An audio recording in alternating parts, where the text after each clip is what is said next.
Ողջույն հարգելի հետևորդներ, ես Ստեփանավան քաղաքի բնակիչների Գեղինյանն եմ։ Այս տեսանյութում ցանկանում եմ խոսել այն մասին, թե ինչպես է պետք ճիշտ բողոք կազմել եւ ճիշտ բողոք ներկայացնել Մարդու իրավունքների Եվրոպական դատարան։ Կարծում եմ, որ իմ այս տեսանյութը ուսուցողական կլինի բոլոր նրանց համար, ովքեր որ իրավաբան չեն եւ ունեն ցածր իրավագիտակցություն։ Ուրեմն բնականաբար ես տիրապետում եմ Մարդու իրավունքների Եվրոպական դատարան, այսինքն մի ետ գանգատ ներկայացնելու ընթացակարգին։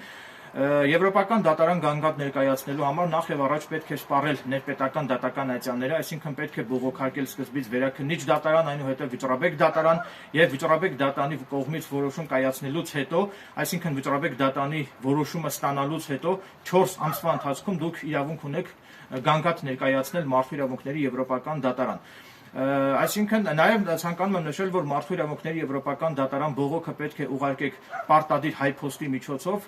որի համար դուք պետք է հայփոստում վճարեք այդ հայփոստի ծախսերը, որը կազմում է մոտավորապես 80,000 ՀՀ դրամ։ Եվրոպական դատարան դուք չեք կարող ձեր բողոքը ուղարկել ֆաքսով կամ էլեկտրոնային փոստի միջոցով, դա հակասում է Եվրոպական դատանի կանոնադրությանը, ուստի նման դեպքում արդեն Եվրոպական դատանը ձեր բողոքը պարզապես վարույթ չի ընդունի։ Ինչպես նաև Եվրոպական դատարան բողոք ներկայացնելու ժամանակ անհրաժեշտ է Եվրոպական դատանի պաշտոնական կայքեջից ներբեռնել հայերեն լեզվով ձևաթուղթը, լրացնել այդ ձևաթուղթը եւ այդ ձևաթուղթը կցել ձեր բողոքին եւ ուղարկել Եվրոպական դատարան։ Այս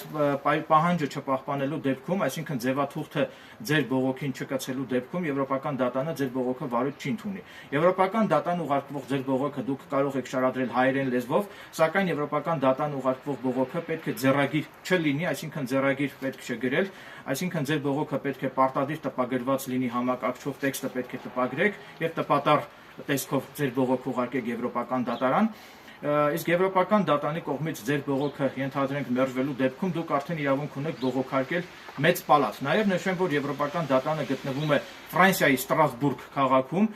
եւ ես այս տեսանյութի մեկնաբանություններ բաժնում անգլիատար կնշեմ Եվրոպական դատանի ճիշտ հասցեն։ Նաև նշեմ նաև, որ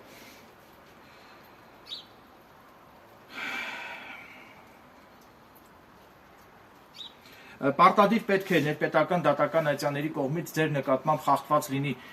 Մարդու իրավունքների եւ հիմնարար ազատությունների պաշտպանության մասին Եվրոպական կոնվենցիայով ամրագրված որևէ հոդված, ենթադրենք դուք կարող եք ձեր Եվրոպական դատան ուղարկվող ձեր բողոքում դուք կարող եք հիշատակել Եվրոպական կոնվենցիայի 6-րդ հոդվածը, դա վերաբերում է անձի արդար դատաքննության իրավունքի խախտմանը, այսինքն պարտադիր պետք է Եվրոպական կոնվենցիայի որևէ հոդված խախտված լինի ներպետական դատարանների կողմից, որպեսզի դուք իրավունք ունենաք գանգատ ներկայացնել Մարդու իրավունքների Եվրոպական դատարան։ Իսկ եթե Եվրոպական դատարանը վճիռ կայացնի ձեր բողոքը բավարարելու մասին, ապա դա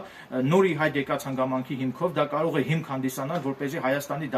դատարանների կողմից ձեր նկատմամբ կայացված դատական ակտերը վերանայվեն նոր ի հայտ եկած հանգամանքի հիմքով։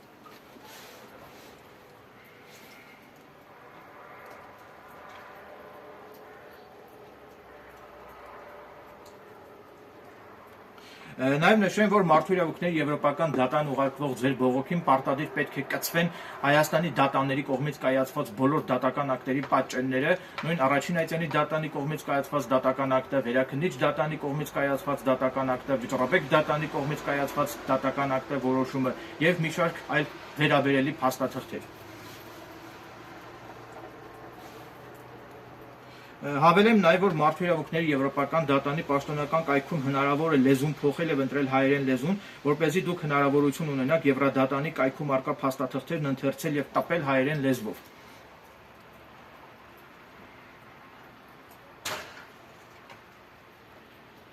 Նաև պարզաբանում եմ նաև, որ Մարդու իրավունքների Եվրոպական դատարան գանգատ ներկայացնելու համար դուք պետական տուրքի գումար չեք վճարելու, այլ նորից եմ կրկնում, հայփոստում վճարելու եք ընդամենը Եվրոպական դատանը հայփոստով Եվրոպական դատանին հասցեագրված ձեր բողոքը հայփոստով վճարելու համար այդ ծախսերը, որը կազմում է մոտավորապես 80,000 դրամ, սակայն որպես կանոն պետական տուրքի գումար դուք չեք վճարելու Եվրոպական դատարան գանգատ ներկայացնելու համար։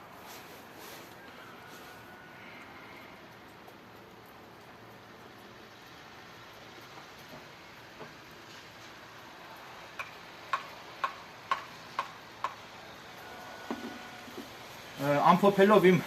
ողջամիտ դիտարկումները եւ իրավական վերլուծությունները վերստին ցանկանում եմ ընդգծել, որ անհրաժեշտ է պահպանել եվրոպական դատարան գանգատ ներկայացնելու համար օրենքով եվրոպական դատարանի կանոնադրությամբ սահմանված 4 ամսյա ժամկետը, այսինքն վճռաբեկ դատարանի կողմից կայացված որոշումը ստանալուց հետո 4 ամսվա ընթացքում դուք իրավունք ունեք գանգատ ներկայացնել մարդու իրավունքների եվրոպական դատարան, որը նորից եմ կրկնում գտնվում է Ֆրանսիայի Ստրասբուրգ քաղաքում։ Իսկ եթե դուք չպահպանեք 4 ամսյա ժամկետը եւ գանգատը եվրոպական դատարան ներկայացնեք 4 ամսյա ժամկետի խախտմամբ, ապա նման պարագայում եվրոպական դատարանը ձեր բողոքը պարզապես վարույթ չի ընդունի։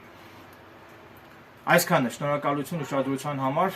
հուսով եմ, որ իմ այս տեսանյութը ուսուցողական եղավ նրանց համար, ովքեր որ բախվել են այս խնդրին եւ ովքեր որ իրավաբան չեն եւ չունեն բավարար իրավական գիտելիքներ եվրոպական դատարան գանգատ ներկայացնելու համար։ Նաև ասեմ, որ շատ ու շատ փաստաբաններ եվրոպական դատարան գանգատ ներկայացնելու համար ամենակիչը մոտ 5000 եվրո գումար են պահանջում, սակայն եթե դուք իմանաք ճիշտ ձևը եվրոպական դատարան գանգատ ներկայացնելու ճիշտ ձևը եթե իմանաք, ապա դուք կարող եք ձեր գանգատը ներկայացնել ինքնուրույն առանց փաստաբաններին աստղաբաշխական գումարներ վճարելու։ Այսքանը, շնորհակալություն ուշադրության համար։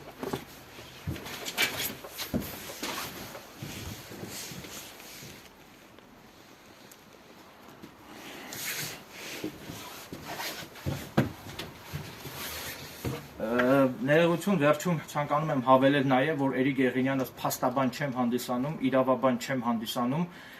այլ ընդամենը ուսումնասիրել եմ օրենքները, տիրապետում եմ օրենսդրությանը։ Նաև նշեմ, որ Էրիկ Եղինյանս նույնպես նախկինում 2 տարբեր գործերով արդեն իսկ գանգատ եմ ներկայացրել մարդու իրավունքների եվրոպական դատարան, սակայն նշեմ, որ եվրոպական դատարանում ձեր գործերի քննությունը կարող է տևել մոտ 10 տարի, այնպես որ պետք է զինվել համբերությամբ եւ պետք է հետեւողականորեն հետամուտ լինել ձեր խախտված իրավունքների վերականգնմանը։ Այսքանը, շնորհակալություն ուշադրության համար։